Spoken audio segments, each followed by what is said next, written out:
You picked up your phone to check the time. You put it down 20 minutes later without ever seeing the time.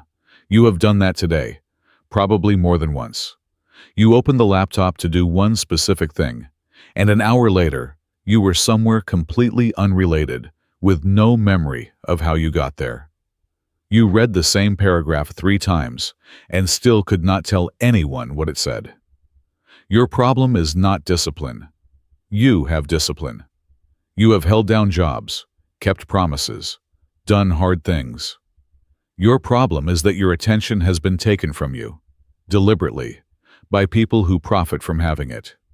You are not lazy. You are being farmed. 10 Stoic rules to take it back.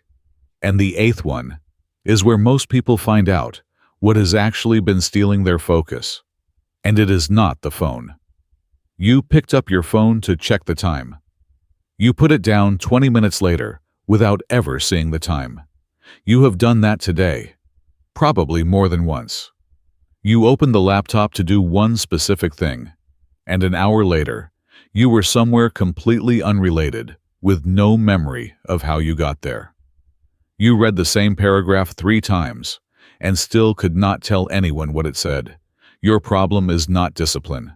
You have discipline, for you have held down jobs, kept promises, done hard things. Your problem is that your attention has been taken from you, deliberately, by people who profit from having it. You are not lazy. You are being farmed. 10 Stoic rules to take it back. And the 8th one is where most people find out what has actually been stealing their focus. And it is not the phone. Rule 1. Right now, anything can reach you. A notification from a company you barely remember signing up to. A stranger's opinion. A group chat that has been running since Tuesday. None of them asked permission, because you never built a door. Here is the part people miss. Your attention is not being wasted. It is being bought.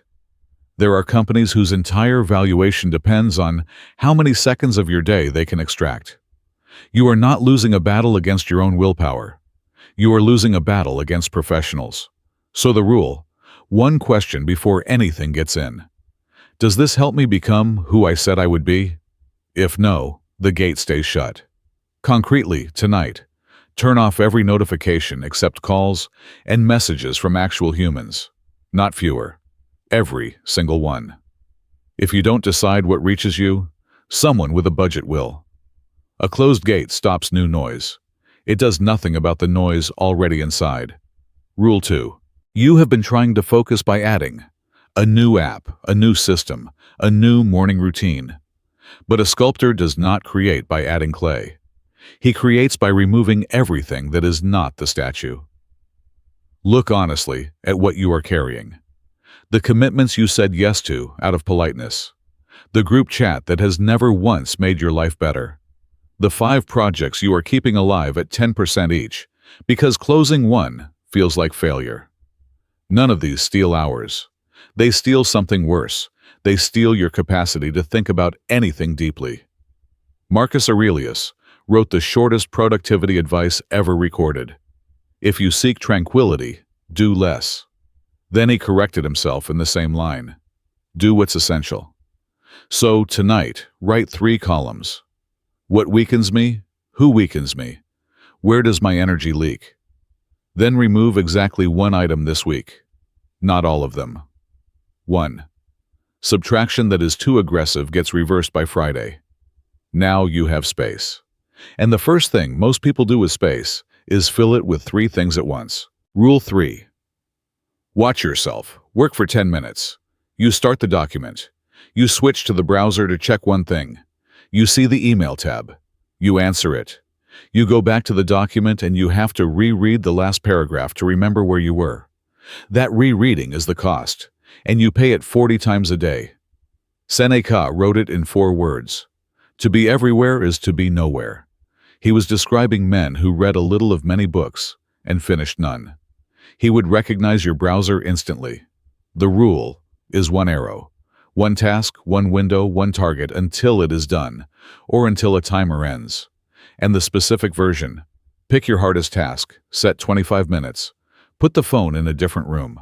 not face down, a different room, and do only that. When the urge to switch arrives, and it will arrive around minute 4, you do not fight it. You just do not act on it. It passes in 90 seconds. An arrow that aims at 2 targets hits neither. But this only works if the room around you isn't fighting you. Rule 4. You have been treating focus as a character trait. It is closer to a weather condition, and you control the weather more than you think. If your phone is on the desk, you will check it. Not because you are weak, because it is there.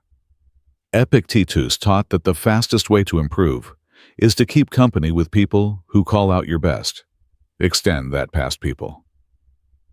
The room you work in is company too. So is the tab you left open. So is the notification badge sitting in the corner of your eye. The rule: make the good thing easy, and the bad thing require effort. Concretely, one surface cleared of everything but the task. Phone in another room, charging. Browser reduced to what the task actually needs. This takes 90 seconds, and it outperforms willpower every single time, because willpower runs out at 4 in the afternoon, and a clean desk does not. Environment handles the outside.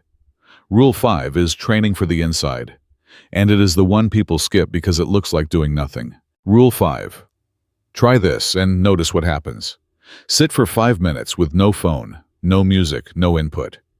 Within about 90 seconds, you will feel a pull. Not boredom exactly, more like an itch to be somewhere else. That itch is the thing that has been running your day. Attention works like a muscle in one specific way. It strengthens every time you bring it back, not when you hold it, when you return it. So the exercise is not to sit there with an empty mind. It is to notice you have drifted and come back. Drift, return. Drift, return. That return is the repetition. Marcus Aurelius wrote that nowhere you can go is more peaceful than your own soul. And he was not being poetic. He was describing a place he had trained himself to be able to enter, on demand, in the middle of a war. 5 minutes, once a day. Set a timer so you are not also watching the clock. Your only job is to come back when you notice you have gone. Focus is not holding on. It's coming back. Now, everything so far assumes a quiet day. Rule 6 is for the day something goes wrong. Quick one.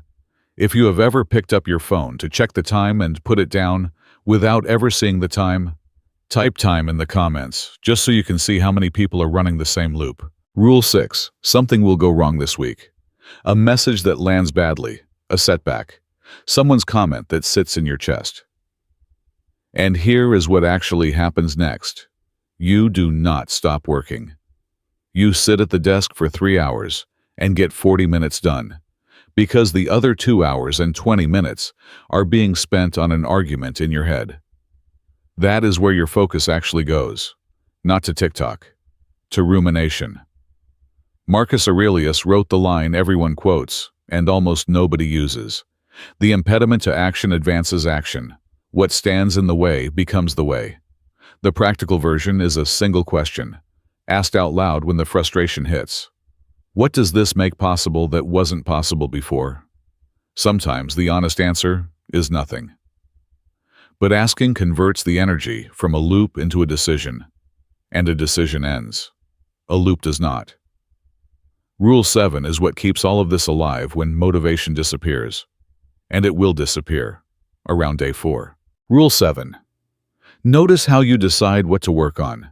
You sit down and ask yourself what you feel like doing.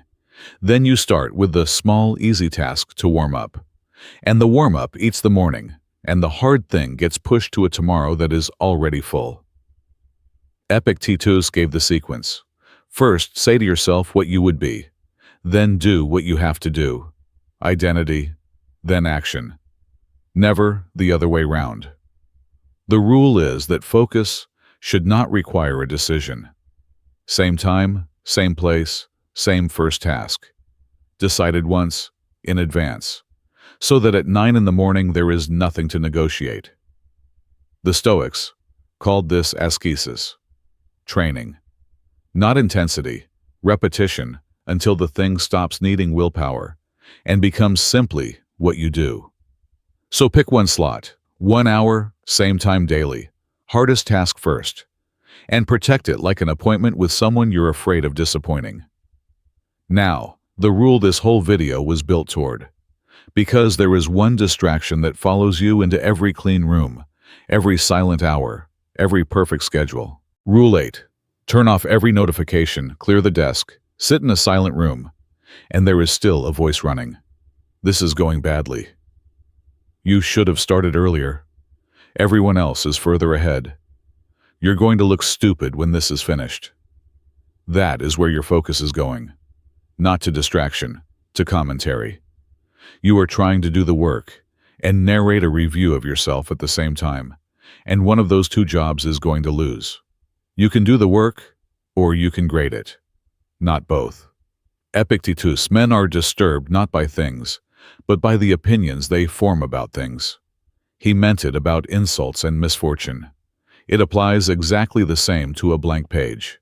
Here is the drill, and it is the most useful thing in this video. When you catch the voice, do not argue with it. Arguing is more commentary. You do 3 things. 1. Name it out loud or on paper in 4 words.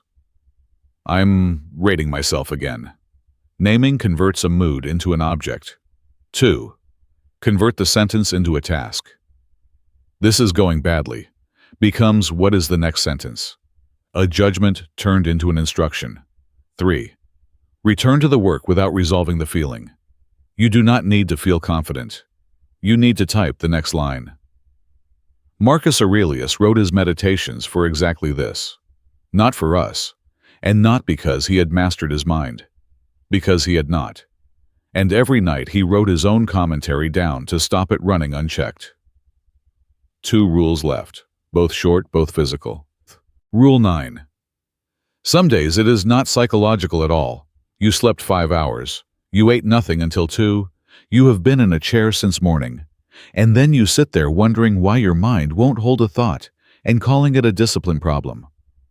Seneca wrote that we should treat the body rigorously so that it does not become disobedient to the mind. Not vanity, maintenance. 3 things. No negotiation.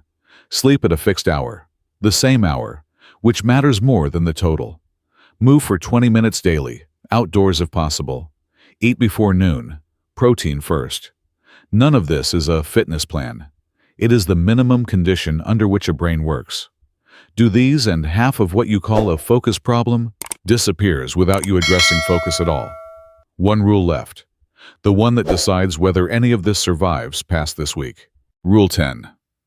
You will not focus tomorrow. You have been saying tomorrow for a while now, and tomorrow has a perfect record. It has never once arrived. Marcus Aurelius wrote the sharpest version of this to himself. You could leave life right now. Let that determine what you do and say and think. He was not being morbid. He was cutting through exactly this, the assumption that there is always more time to become serious in. Seneca. It is not that we have a short time to live, but that we waste much of it. The waste rarely looks dramatic. It looks like 20 minutes at a time, 40 times a day, for a decade. Your attention is the only currency you cannot earn back. So the last rule is a question, asked once each morning before anything else. What deserves my attention today? And once each night, did I give it? 2 questions, 10 seconds. That is the whole practice. 10 rules. The gate. Decide what reaches you. The subtraction. Remove one thing. The single arrow. One task, one window. The room that decides. Make the good thing easy. The still point. 5 minutes of coming back. The fuel conversion. Turn the loop into a decision. The rhythm. Same time. Hardest first. The inner broadcast. Name it, convert it, return. The body contract. Sleep, move, eat. The last day. 2 questions. 10 seconds. Do not attempt 10. Take 2 for 7 days. Rule 3. 1 25-minute block with the phone in another room. And Rule 8. Name the voice in 4 words when it starts. 2 rules, 7 days. Then come back and comment the word focused and which rule broke first. That is the useful part, because the one that breaks first tells you what was actually running your day. And there is a version of this that is harder than any of it. All 10 rules assume you can sit alone with your own thoughts for 5 minutes without reaching for something, and most people genuinely cannot. That video is on your screen now. 5 Stoic reasons being alone makes you unstoppable. It's the ground this whole thing stands on. I'll see you there.